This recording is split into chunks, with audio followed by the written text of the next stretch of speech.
Hey everyone, it's Dr. Sarah Andreas.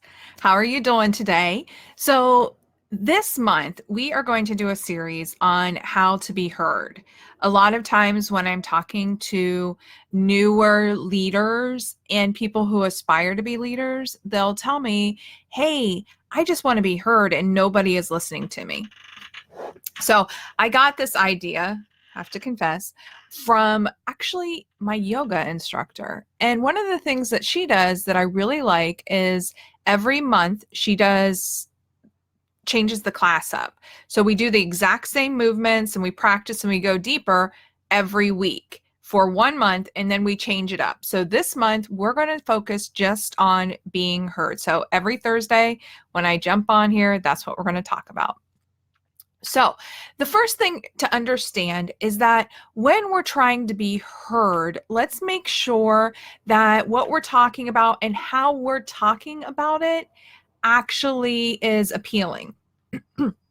So, a lot of times we don't pay attention to our voice, our cadence, our tone, how fast we're talking or how slow we're talking, or where we're talking from. One of the things that I had to learn when I was first starting out was that we can talk from different areas of our vocal areas. I'm not sure. I don't have a technical term for it. I'm sorry. So here's the gist. If I talk through and focus the noise through my nose, do you hear how that changes the tone of my voice and it sounds really nasally? Then if I would go back and I talk from right here, I'm just talking from my throat and from my voice box. Or I can move down and talk from deep in my chest, which changes the way my voice sounds. So one of the things that I would encourage you to do is kind of pay attention to where does your voice come from.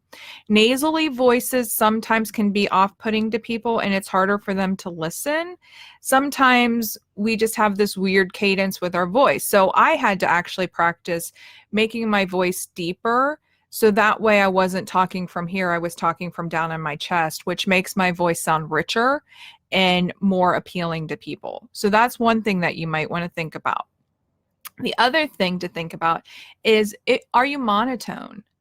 Monotone people are harder to listen to for long periods of time. Even if they're talking about the most interesting thing in the world, monotone just makes it sound a little bit boring. So if you're a monotone speaker, you might want to think about, how do I add some variety when I'm talking? How do I make it more exciting? How can I lift my voice and how can I lower my voice to give them some different ways of hearing what I'm talking about? Then your speed. I had a really good friend for a long time who, when she talked so fast that it was hard to pay attention to her. And not only did she talk really fast, she would not finish her sentence because she's already thinking 3 sentences out. So you want to make sure that the rhythm that you're using when you're talking is a speed that's good to listen to and that you're not stumbling over your words because you're trying to talk so fast. If you focus on these couple of things, that'll go a long way for helping you be heard. Now, next week, we're going to go a little bit deeper into what other things should you be thinking about if you want to make sure you're being heard inside your business or organization or just at home with your family and friends. All right, you guys, have a wonderful week, and I will talk to you next week.